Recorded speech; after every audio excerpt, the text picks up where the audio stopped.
Is it possible that during your relationship you unknowingly played the role of enabler?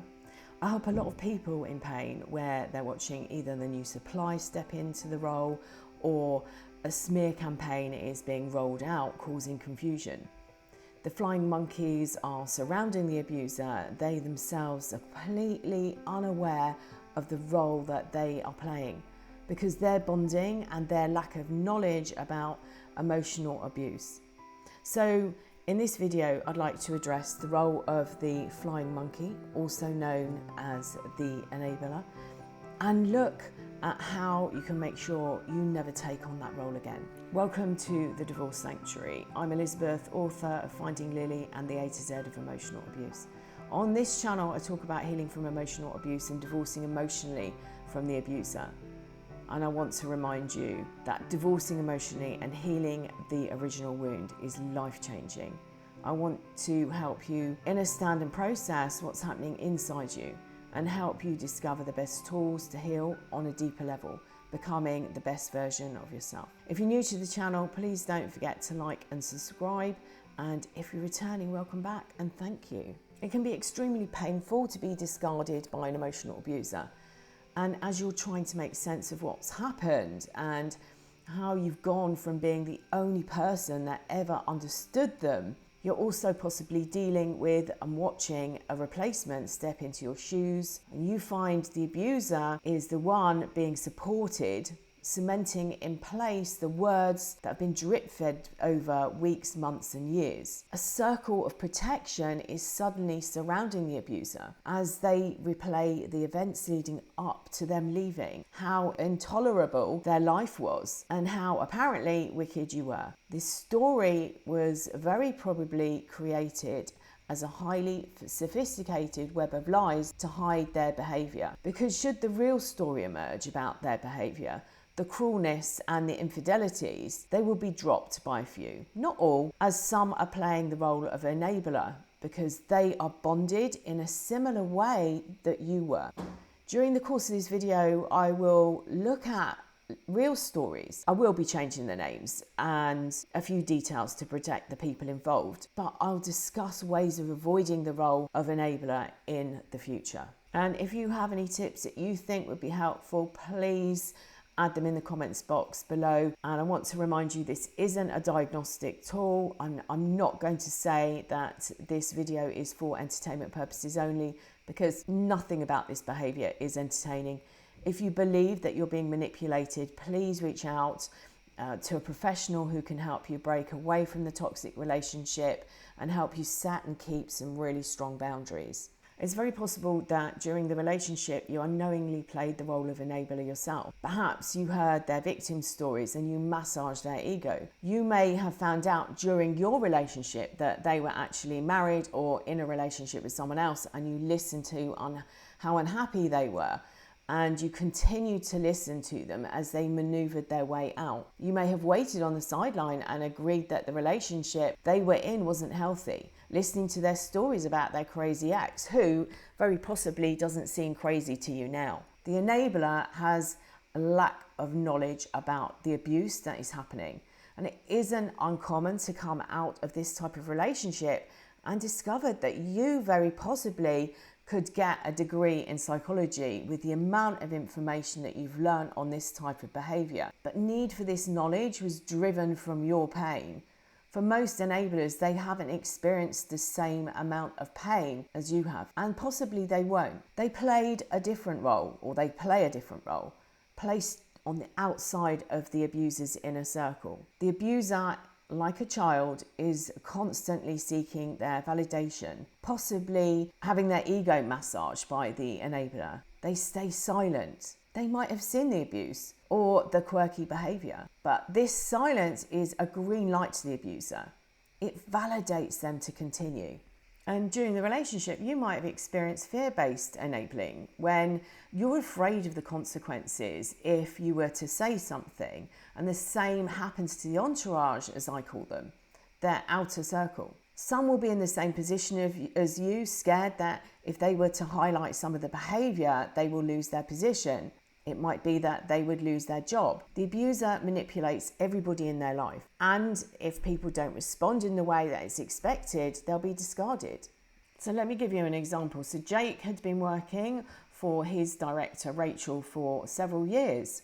And he was working his way through different roles in her department. Jake was already aware that Rachel had a short fuse. He'd heard her on the phone to suppliers and other people, and he knew the ways that he could avoid her narcissistic rage. So as this company grew, they took on a new person called Kate. She took over some of his responsibilities for arranging meetings and exhibitions so that Jake could concentrate on other areas of generating new clients for the business. Kate had started to notice Rachel's behaviour get irrational. She was late for meetings, or she would cancel them at a moment's notice. At the Christmas party, Kate found herself chatting to Rachel's husband. They were waiting for Rachel to arrive. She was coming separately and she was very late. Kate let slip to Rachel's husband that she'd been disappearing at work as well and cancelling meetings. He said, "Oh, that's odd. She's been doing the same at home. I thought she was just busy at work." On Monday morning after the party, Kate was humiliated in front of the office. And Jake sat, watched and listened as he saw Rachel unleash the narcissistic rage at Kate for telling her husband that she wasn't available. Kate denied the conversation. Jake ran off to make coffee and fawned all over Rachel for hours. And when they met again, Kate denied to Rachel's husband she had ever spoken to him about it. Rachel's behaviour had never been highlighted to their HR department. A complaint was never made against her. Too scared at the loss it might bring everyone in the office, they kept quiet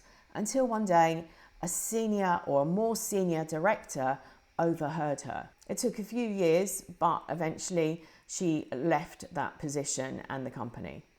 Annie worked in sales for a medium-sized company. 3 days a week, a marketing consultant would work in their office with them.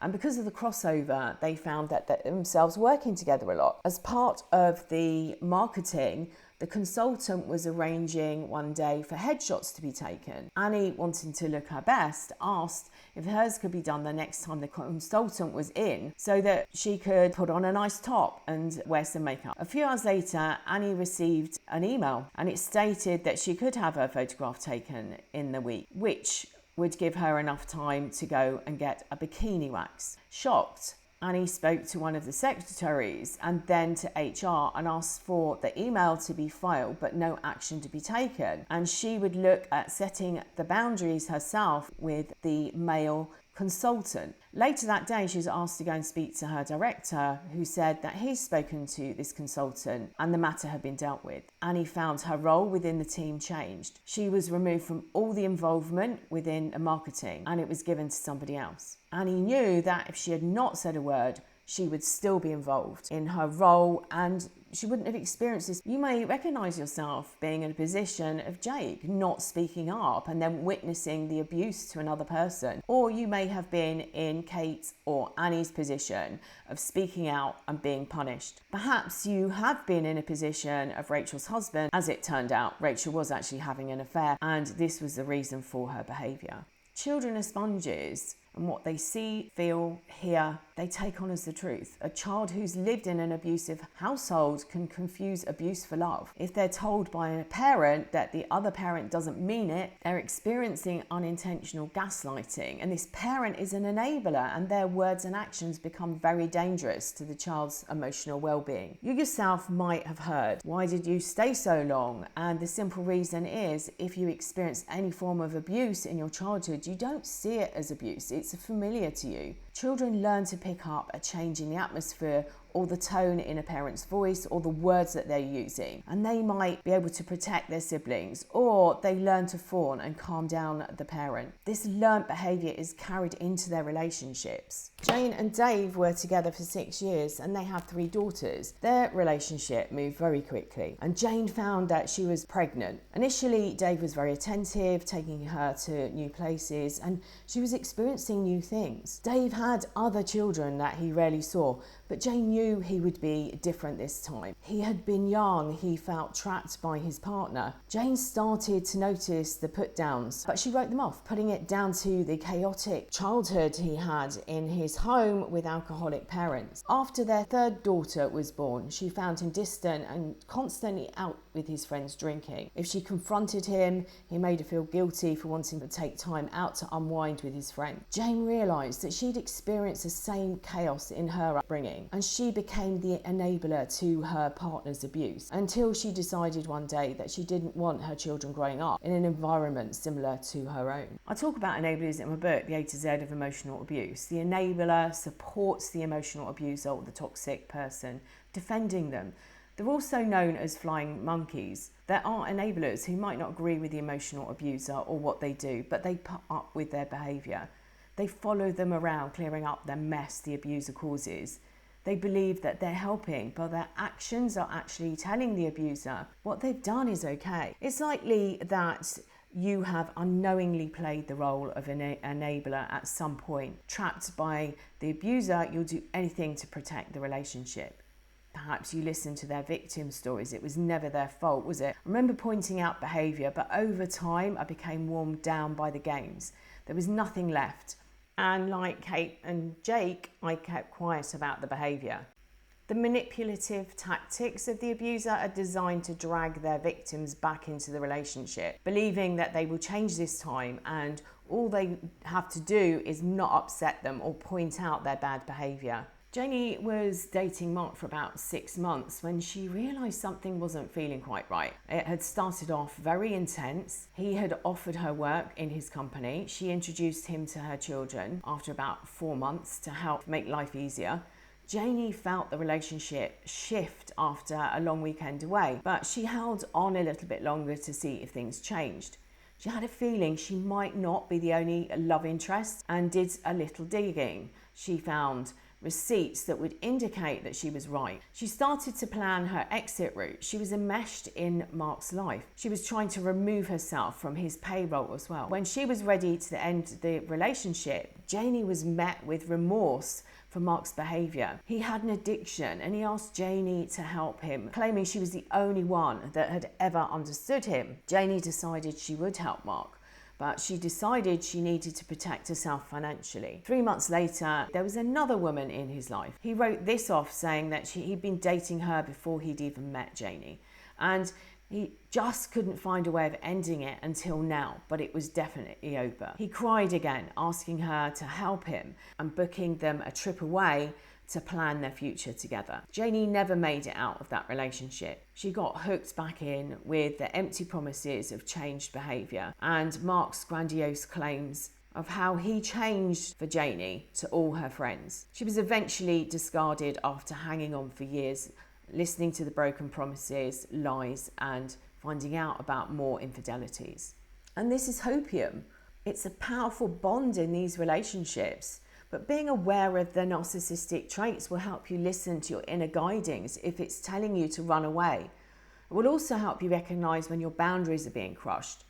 You may try and reach out and ask for people's opinions, wondering if it is an abusive relationship. And this is why it's helpful to find a tribe that can help you process the emotions that you're experiencing. This period of emotional overwhelm is the time when you can find yourself wanting to be back in the relationship where it actually feels safer and you understand the rules. And you might be watching the abuser regroup with their entourage and feel further abandonment and betrayal. The abuser may have set up a smear campaign to discredit you, and you might be wanting to reach out to the new supply to warn him or her. The new supply will be an enabler.